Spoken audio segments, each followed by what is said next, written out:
हाँ तो मेरे प्यारे दोस्तों, कैसे हैं आप। स्वागत है आपका एक और नए वीडियो में। तो आज के इस वीडियो में हम गुणनखंड ज्ञात करना सीखेंगे। तो यहाँ पर हमने दो सवाल लिए हैं, इन दोनों सवालों को हमें हल करना है, यानी दोनों गुणनखंडों को हल करना है। तो सबसे पहले हम पहला सवाल हल करेंगे, यानी पहला गुणनखंड हल करेंगे एंड इसके बाद दूसरा, है ना। तो इसका पहला सवाल क्या है, एक्स स्क्वायर प्लस का 8x प्लस का 12, है ना। तो गुणनखंड करने के लिए सबसे पहले क्या करते हैं, यानी सबसे पहला काम क्या होता है हमारा, जो एक्स स्क्वायर की गुणा में संख्या होती है। आप कहेंगे एक्स स्क्वायर की गुणा में संख्या तो कोई है ही नहीं, है ना, तो कैसे पता लगेगा। तो एक्स स्क्वायर की गुणा में संख्या है, देखिए क्या है, एक है, इसके आगे क्या है, एक छुपा हुआ है। तो जिसके भी गुणा में कोई संख्या नहीं होती वहाँ हमेशा एक छुपा हुआ होता है ना। तो इसके आगे अगर हम एक लगा लेते हैं कोई फ़र्क नहीं पड़ता, है ना। तो यहाँ पर क्या एक है ना इसके आगे। तो एक्स स्क्वायर के गुणा में जो भी संख्या होती है, यानी गुणनखंड करने के लिए हम क्या करते हैं, सबसे पहले एक्स स्क्वायर के गुणा में जो संख्या होती है उसकी गुणा हम अंतिम पद से करते हैं। तो अंतिम पद क्या है यहाँ पर, 12 है ना, यानी अंतिम पद क्या है, 12। हम क्या करेंगे, इस 12 की गुणा करेंगे इस एक्स स्क्वायर के गुणा में जो संख्या है इसकी, है ना। तो एक्स स्क्वायर के गुणा में संख्या एक है और इसकी गुणा हम करेंगे 12 के साथ। तो यहाँ पर एक की गुणा करेंगे हम 12 से, तो कितना हो जाएगा, 12 एकम 12, है ना।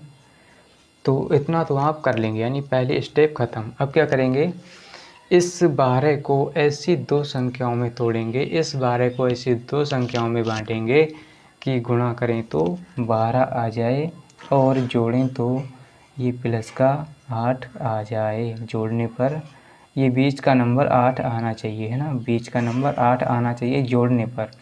अब आप कहेंगे जोड़ने पर क्यों लाना है, क्योंकि 12 के आगे प्लस का चिन्ह लगा हुआ है पहले से ही, है ना। तो हमें जोड़कर क्या लाना है, 8। ऐसी दो संख्या ढूंढेंगे कि गुणा करें तो 12 आ जाए और उनको जोड़ें, यानी दोनों संख्याओं को जोड़ें तो 8 आ जाए। तो कैसे करेंगे, देखिए सबसे पहले आप ये बताइए कि 12 जो है किस किस के पहाड़े में आता है ना।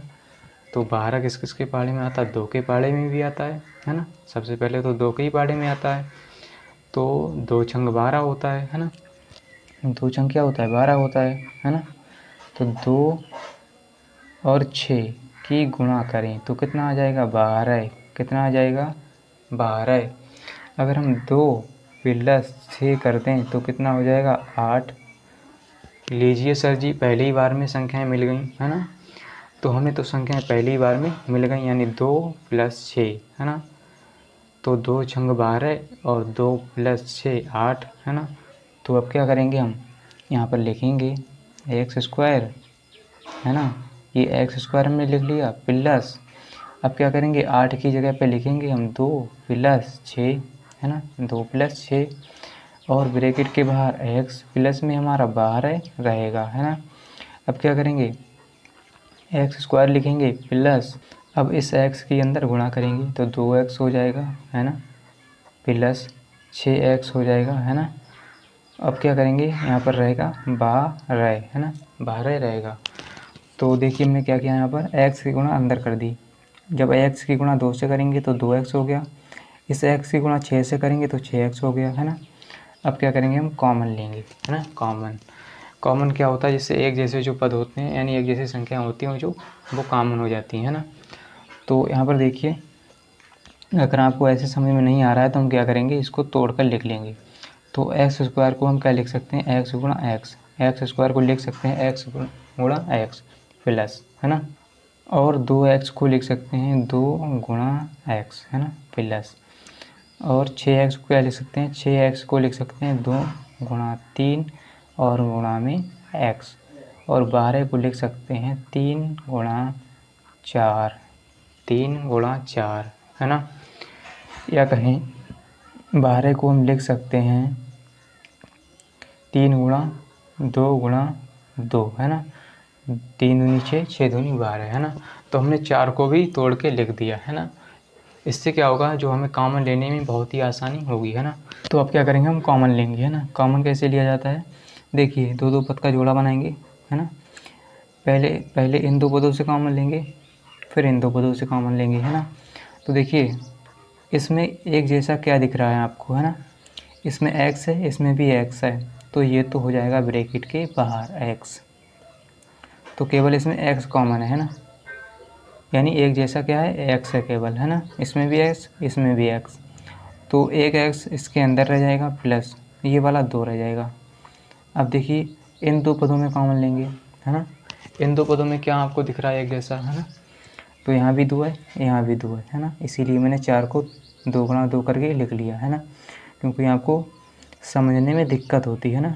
आप कहते हैं यहाँ पर 2 है, यहाँ पर 4 है, तो कैसे कॉमन आ जाएगा, है ना, तो इसीलिए मैंने तोड़ कर लिख लिया 2 गुणा 2, है ना, 4 को लिख लिया 2 गुणा 2, तो यहाँ पर 2 और 2 यहाँ भी है और 3 यहाँ भी है और 3 यहाँ भी है ना, तो 3 3 कॉमन और 2 2 कॉमन, तो 2 गुणा 3 हो जाएगा कॉमन और अंदर बचेगा हमारा ये x प्लस और 1 2, है ना, 1 2 बचेगा, है ना, केवल 1 2।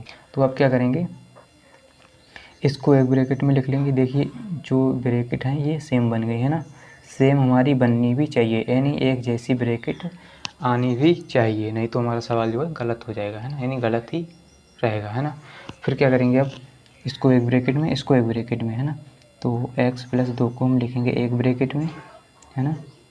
अब क्या करेंगे, इसको एक ब्रैकेट में x प्लस 2 गुणा 3, है ना, 2 गुणा 3 का मतलब क्या होता है 6, तो यहाँ पर लिखेंगे x प्लस 6, है ना, 2 गुणा 3 x प्लस 6, तो यहीं पर भी हमारा गुणनखंड हो जाता है, यानी सवाल हमारा हो जाता है ना। तो अब हम करेंगे अगला सवाल, है ना। तो अगला सवाल क्या है, 3x² प्लस का 11x प्लस का 6, है ना। तो सबसे पहले गुणनखंड करने के लिए हम क्या करते हैं, यानी सबसे पहला काम क्या होता है हमारा, जो x² की गुणा में संख्या होती है उसकी गुणा अंतिम पद से की जाती है। तो यहाँ पर x² की गुणा में संख्या क्या है, 3, है ना, यहाँ पर देखिए साफ साफ आपको नज़र आ रहा होगा कि संख्या 3 है ना, और जो अंतिम पद है वो हमारा 6 है ना। तो हम क्या करेंगे, 3 गुणा 6 करेंगे, है ना, क्योंकि हमने क्या किया, x² की गुणा में जो संख्या थी उसकी गुणा अंतिम पद से की था, हाँ, तो 3 छक्के 18, 3 छक 18। अब क्या करेंगे, इस 18 को ऐसी दो संख्याओं में तोड़ेंगे या ऐसी दो संख्याओं में क्या करेंगे, विभाजित करेंगे, है ना। 18 को ऐसी दो संख्याओं में हम तोड़ देंगे, है ना, या कहें 18 को ऐसे दो भागों में तोड़ देंगे कि गुणा करें तो 18 आ जाए, और यहाँ पर जोड़ने पर हमें 11 लाना है, ये बीच का नंबर, है ना, जोड़ने पर 11 लाना है। तो जोड़कर क्यों लाना है, क्योंकि 6 के आगे प्लस का चिन्ह है ना। तो गुणा करें तो 18 आ जाए और जोड़ें तो 11 आ जाए। तो बताइए सर ये संख्याएँ कौन सी होंगी, है ना। तो सबसे पहले आप ये बताइए कि 18 जो है किस किस के पहाड़े में आता है ना। तो आप कहेंगे कि 18 2 के पहाड़े में आता है ना, 2 नेम 18 होता है। तो सबसे पहले हम 2 नेम 18, है ना, 2 गुणा 9 करेंगे तो कितना आ जाएगा 18, 2 नेम 18, है ना। अगर हम 2 और 9 को जोड़ दें तो कितना हो जाएगा 11, है ना। तो 2 प्लस 9 करेंगे तो कितना हो जाएगा 11, है ना। तो आप कहेंगे संख्याएँ तो हमें मिल गई, है ना। 2 गुणा 9 यानी 2 गुणा 9 किया तो 18 हो गया, 2 प्लस 9 किया तो 11 हो गया। तो संख्याएँ तो हमें मिल गई पहली बार में, है ना। तो अब क्या करेंगे, हम जो हमें संख्याएँ मिली हैं हम यहाँ पर लिखेंगे, है ना। तो हमें मिली हैं 2 प्लस 9, है ना। तो यहाँ पर लिखेंगे 3x² प्लस, अब इस 11 की जगह लिखेंगे 2 प्लस 9, है ना, 2 प्लस 9 और ब्रैकेट के बाहर x प्लस में 6, है ना। अब क्या करेंगे, इसको आगे सॉल्व करेंगे, 3x² प्लस, अब इस x के अंदर गुणा करेंगे, है ना। तो हमने क्या किया, इस x के अंदर गुणा किया, है ना, 2 से की तो 2x हो गया, है ना। अब क्या करेंगे, 9 से करेंगे तो 9x हो जाएगा प्लस में 6, है ना, प्लस में 6, है ना। अब क्या करेंगे, हम कॉमन लेंगे, है ना। अगर आपको कॉमन लेना नहीं आता है तो मैं इसको और बारीकी से समझा देता हूँ। जैसे देखिए, इस 3x² को लिख सकते हैं 3 गुणा x गुणा x, है ना, इतना लिख सकते हैं, प्लस 2 को लिख सकते हैं, सॉरी 2x को लिख सकते हैं 2 गुणा x, है ना, प्लस 9x को लिख सकते हैं 3 गुणा में x, है ना, प्लस 6 को क्या लिख सकते हैं 2 गुणा 3, है ना, 2 गुणा 3। तो यहाँ पर देखिए इन दो पदों का पहले कॉमन लेंगे, फिर इन दो पदों से कॉमन लेंगे, है ना। तो दो दो पद का हमने जोड़ा बना लिया। अब क्या करेंगे, इसमें बताइए एक जैसा आपको क्या दिख रहा है ना। तो आप कहेंगे ये x दिख रहा है और इसमें भी x दिख रहा है, तो ये तो हो जाएगा कॉमन, है ना, इसके मतलब ब्रैकेट के बाहर हो जाएगा। तो ब्रैकेट के अंदर क्या बचेगा, 3x बचेगा और प्लस में 2 बचेगा ये वाला, है ना। अब इन दो पदों से कॉमन लीजिए, है ना। तो इसमें क्या है, गेस है, ये 3 है, यहाँ भी 3 है और तो कुछ कॉमन है ही नहीं, है ना। तो 3 कॉमन लेंगे और इसके अंदर बचेगा 3x और प्लस का 2। तो यहाँ पर देखिए आपको ब्रैकेट एक जैसी नज़र आ रही होंगी, है ना। तो एक जैसी ब्रैकेट आनी भी चाहिए, नहीं तो हमारा सवाल जो है गलत हो जाएगा, है ना।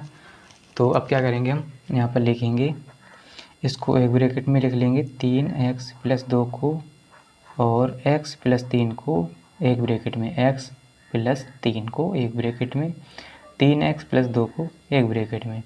तो यहीं पर हमारा आंसर जो है आ जाता है ना। तो उम्मीद करता हूँ कि आपको बहुत ही अच्छे से समझ में आया होगा। अगर वीडियो अच्छा लगा है तो वीडियो को लाइक कर दीजिए एंड चैनल को सब्सक्राइब कर लीजिए। मिलते हैं अगली वीडियो के साथ। आज के लिए इतना ही। जय हिंद।